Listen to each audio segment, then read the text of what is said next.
எதிரொலி உறவுகளுக்கு வணக்கம். எதிரொலியின் இன்றைய முக்கிய செய்திகள். முதலில் தலைப்புச் செய்திகள். தண்டவாளத்தில் தலையை வைத்து நித்திரை தூங்கிய நபருக்கு இரவு 10 மணிக்கு நடந்த கொடூரம். வெளியான அதிர்ச்சி தரும் சம்பவம். நாட்டில் அடுத்தடுத்து கண்டுபிடிக்கப்படும் ரசாயனங்கள். தனியார் காணியொன்றில் கிடந்த மர்ம பொருள். திடீரென விரைந்த போலீசார். நாட்டிற்கு வந்திறங்கிய 2 போதைப்பொருள் கொள்கலன்கள். அமெரிக்க உளவுத்துறை வழங்கிய தகவல். விசாரணை குழுக்களில் ஏற்பட்டுள்ள குழப்பம். எல்ல பேருந்து விபத்து. ஓட்டிச் சென்ற சாரதியின் ரத்த பரிசோதனை. போலீசார் வெளியிட்ட தகவல். வாகன உரிமையாளர்களுக்கு வெளியான சோகமான செய்தி. போலீசாரின் அதிரடி நடவடிக்கை. வெளியான தகவல். அதிகரிக்கும் கொடூர விபத்துக்கள். பாடசாலை மாணவர்களுக்காக காலையும் மாலையும் நிறுத்தப்பட போகும் முக்கிய போக்குவரத்து. இலங்கை ராணுவத்தினரின் கோர தாண்டவம். 29 ஆண்டுகள் தாண்டியும் இன்று வரை அழியாத வடு. வானிலையில் ஏற்பட போகும் திடீர் மாற்றம். வடக்கு கிழக்கிலும் விடுக்கப்பட்ட எச்சரிக்கை. மீண்டும் நாடாளுமன்றம் வருகிறாரா ரணில்? வெளியான உண்மை நிலவரம்.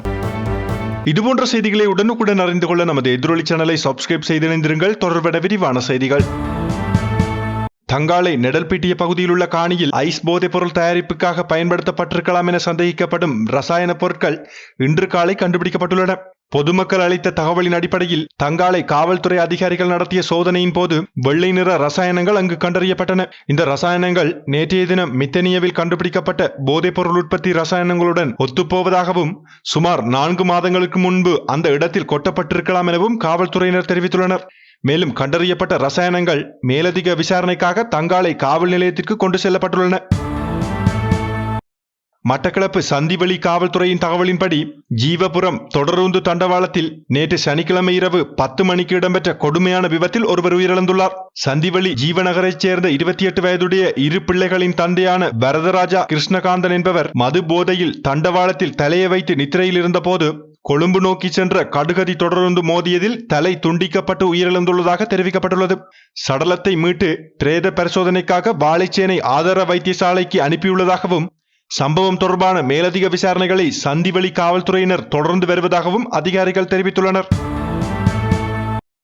பாடசாலை நேரங்களில் கனிம போக்குவரத்து நடவடிக்கைகள் முழுமையாக தடை செய்யப்பட்டுள்ளதாக புவியியல் ஆய்வு மற்றும் சுரங்க பணியகத்தின் பணிப்பாளர் நாயகம் தீபனி வீரகோன் தெரிவித்துள்ளார். அண்மையில் பாடசாலை மாணவர்களை ஏற்றிச் சென்ற வேனுடன் மணல் ஏற்றிச் சென்ற லொரியொன்று மோதி விபத்து ஏற்பட்டதை அடுத்து இந்த தீர்மானம் எடுக்கப்பட்டுள்ளது. அதன்படி நாளை முதல் பாடசாலை நாட்களில் காலை 6:30 மணி முதல் 7:45 மணி வரை, மேலும் முற்பகல் 11:30 மணி முதல் பிற்பகல் 2:30 மணி வரை கனிம போக்குவரத்து நடவடிக்கைகள் தடை செய்யப்படும். குறித்த நேரங்களில் பயணிக்கும் வாகனங்கள் வீதியோரத்தில் நிறுத்தப்பட வேண்டும் எனவும் இதற்கான விழிப்புணர்வு நாடு முழுவதும் கடந்த 4ஆம் திகதி முதல் முன்னெடுக்கப்பட்டு வருவதாகவும் போலீசார் தெரிவித்துள்ளனர். ஆபத்தான வகையில் மேலதிக பாகங்கள் பொருத்தப்பட்ட வாகனங்களுக்கு எதிராக நாளை முதல் மீண்டும் கடுமையான சட்ட நடவடிக்கைகள் எடுக்கப்படும் என போக்குவரத்து பிரதி அமைச்சர் வைத்தியர் பிரியந்த குணசேகர தெரிவித்துள்ளார். இது தொடர்பான தகவலை அவர் தமது உத்தியோகபூர்வ முகநூல் பக்கத்தில் வெளியிட்டுள்ளார். மேலும் பல்வேறு ஒலிகளுடன் மற்றும் பல வண்ண மின்விளக்குகளுடன் பயணிக்கும் வாகனங்கள் குறித்து விசேட கவனம் செலுத்தப்படும் எனவும் அவர் குறிப்பிட்டுள்ளார். யாழ்ப்பாணம் சுண்டிக்குழி மகளிர் கல்லூரி மாணவி கிருசாந்தி குமாரசாமியின் 29வது நினைவேந்தல் இன்று காலை நல்லூர் செம்மணி வளைவில் நடைபெற்றது. 1996ஆம் ஆண்டு செம்மணி முகாமில் இருந்த இராணுவத்தினரால் கைது செய்யப்பட்ட கிருசாந்தி பாலியல் வன்புணர்வுக்கு பிறகு கொலை செய்யப்பட்டார். அவரை தேடிச் சென்ற தாய், தம்பி மற்றும் அயலவர்களும் அதேபோல் படுகொலை செய்யப்பட்டனர்.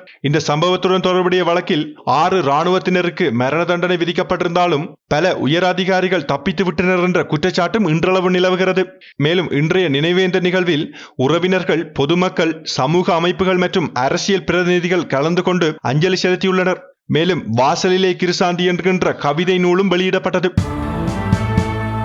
வானிலை ஆய்வு மையம் தெரிவித்ததன்படி வடக்கு, வடமத்திய, கிழக்கு மற்றும் ஊவா மாகாணங்களில் அடுத்த சில நாட்களில் மாலையில் இடியுடன் கூடிய மழை பெய்யும் வாய்ப்புள்ளது. இதன்படி வடக்கு, வடமத்திய, கிழக்கு, மத்திய, சப்ரகமுவ மற்றும் ஊவா மாகாணங்களிலும் குறிப்பாக குர்நகல் மற்றும் ஹம்பாந்தோட்டை மாவட்டங்களில் பிற்பகல் 1 மணிக்கு பிறகு ஆங்காங்கே மழை அல்லது இடியுடன் கூடிய மழை பெய்யக்கூடும். மேலும் சில இடங்களில் 75 மில்லிமீட்டருக்கும் மேல் கனமழை பெய்யக்கூடும் அபாயமும் உள்ளது.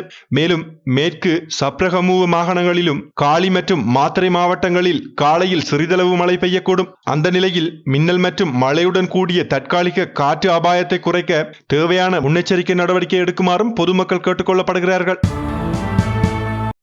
எல்ல பகுதியில் கடந்த வியாழக்கிழமை நடந்த பேருந்து விபத்தில் உயிரிழந்த ஓட்டுநரின் இரத்த மாதிரிகள் போதைப்பொருள் பரிசோதனைக்காக அரச பகுப்பாய்வாளர்களுக்கு அனுப்பப்பட்டுள்ளதாக போலீசார் தெரிவித்துள்ளனர். குறித்த விபத்து 1000 அடி பள்ளத்தாக்கில் பள்ளத்தில் விழுந்த தனியார் சுற்றுலா பேருந்தில் ஏற்பட்டது. மேலும் இதில் பயணித்த 34 பயணிகளில் 15 பேர் உயிரிழந்தனர், 18 பேர் காயமடைந்தனர் மற்றும் ஒருவரை காணவில்லை எனவும் போலீசார் தெரிவித்துள்ளனர். விபத்து நேரத்தில் குறைந்த பஸ் சாரதி போதைப்பொருள் பயன்படுத்தியிருந்தாரா என்பதை உறுதி செய்ய இந்த இரத்த பரிசோதனைகள் மேற்கொள்ளப்படுகிறது. மேலும் இந்த பேருந்து தங்காலை நகரசபை ஊழியர்கள் மற்றும் அவரது குடும்ப உறுப்பினர்களை ஏற்றி நுவரேலியாவில் இருந்து திரும்பிக் கொண்டிருந்த போதே சொகுசு காருடன் மோதி பிறகு பள்ளத்தில் விழுந்து விபத்துக்குள்ளானது.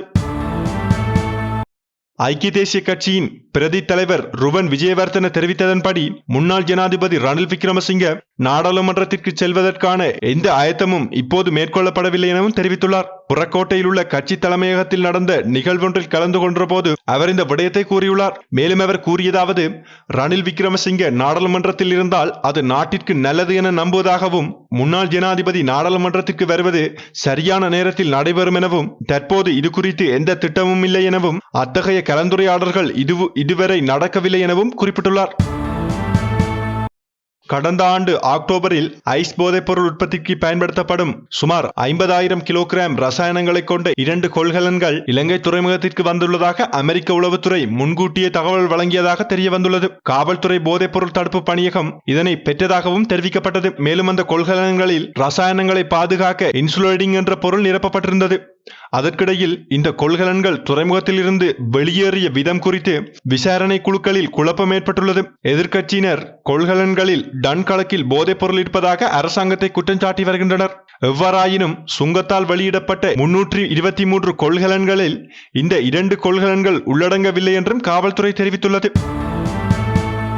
இத்துடன் எதிரொலியின் இன்றைய முக்கிய செய்திகள் நிறைவடைகின்றன. இன்றைய செய்தி தொடர்பான உங்களுடைய கருத்துக்களை கீழே பதிவிடுங்கள்.